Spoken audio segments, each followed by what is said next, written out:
বাবু, পা খাচ্ছ কেন তুমি? পায়ে কি হয়েছে তোমার?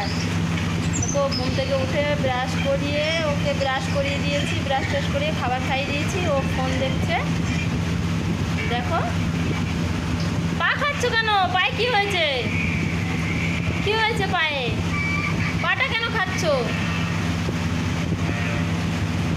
সকালে কি রান্না করলাম দেখো, একটু পনিরের সবজি করলাম, ক্যাপসিকাম আর পেঁয়াজ দিয়ে একটু ডাল করেছি। আর এই দেখো বাসমতি চালের ভাত হয়েছে। আর আমার ছেলেটার সর্দি লেগেছে, তো এর জন্য ওর জন্য একটু আদা দিয়ে গোলমরিচ দিয়ে আর মিশ্রি দিয়ে একটু জল বানাচ্ছি। এটা ফুটার পরে এর ভিতরে ঠান্ডা হবে, ঠান্ডা হলে এর ভিতরে একটু মধু দিয়ে একটু খাওয়াবো, ওর সর্দিটা অনেকটা কমে যাবে। দেখো অনেকগুলো বর্তন আছে, বর্তনগুলো মেজে নিই।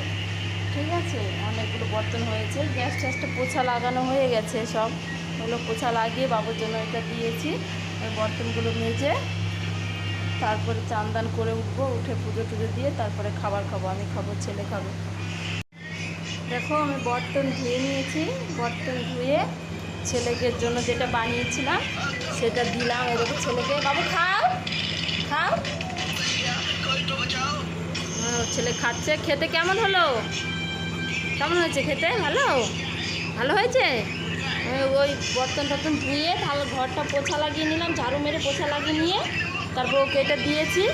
এটা দিয়ে ও এটা এখন খাচ্ছে। আমি এখন কিছু জামা কাপড় আছে আমাদের, ওর শরীরের বাবার কিছু অফিসে যায়, তো অফিসের জামা কাপড় আছে, ওইগুলো একটু ধুয়ে নেব। চান করে বাবুও রেডি, আমিও রেডি। এই দেখো বাবু বলছে মা কিছু খাবো, তো ওকে পনিরের জন্য পনির ভেজে রেখেছিলাম, সেগুলো দিয়েছি, ও সেইগুলোই খাচ্ছে। এই দেখো জামা কাপড়গুলো সব ধোয়া হয়ে গেছে।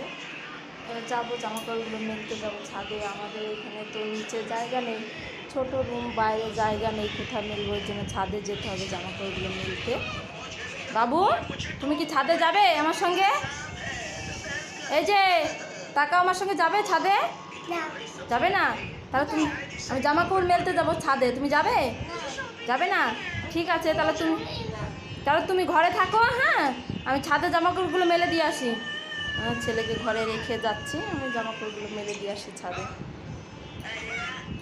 ছাদে চলে এসেছি, ছাদে উঠতে উঠতে হাঁপিয়ে গেছি বন্ধুরা, খুব রোদ।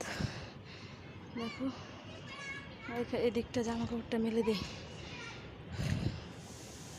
দেখো বন্ধুরা জামা কাপড় মেলে দিয়েছি, জামা কাপড় মেলা হয়ে গেছে। বলছি এখানে আছে তুলসী গাছ, ফুল গাছ, এখান থেকে তুলসী পাতা আর ফুল নিয়ে যাব।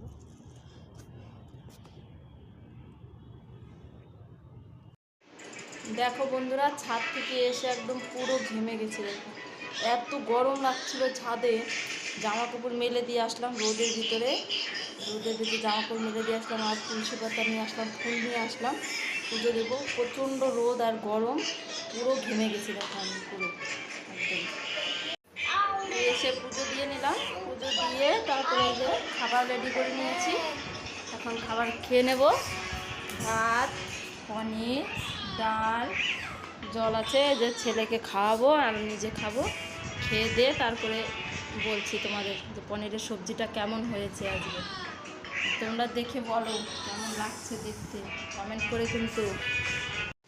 হ্যালো বন্ধুরা, এই যে খাবার খেয়ে দিয়ে শুয়ে পড়েছি আমি আর আমার ছেলেকে ঘুম পাড়িয়ে দিলাম, আমিও এখন শুয়ে পড়েছি। আর একটা ঘুম দিয়ে নিই। সকাল থেকে এই পর্যন্ত অনেক খাটাখাটনি হয়ে গেল, অনেক প্রচণ্ড খাটাখাটনি হয়ে গেছে। এখন আর ভালো লাগছে না, এখন একটা ঘুম দিয়ে নেব, তারপরে ঘুম দিয়ে উঠবো। দেখি এই যে ছেলেকে ঘুম পাড়িয়ে দিলাম, ও তো ঘুমিয়ে পড়েছে, আমি একটা ঘুম দেবো। বাই বন্ধুরা, আমি সকাল থেকে এই পর্যন্ত কী কী করলাম সেইটাই তোমাদের সঙ্গে শেয়ার করলাম। দেখো বাই, আশা করি সবাই ভালো আছো, আমিও ভালো আছি। এরকম ভালো থেকো আর সবাই আমার পাশে থেকো, আমাকে সবাই সাপোর্ট করো, ভালো থেকো।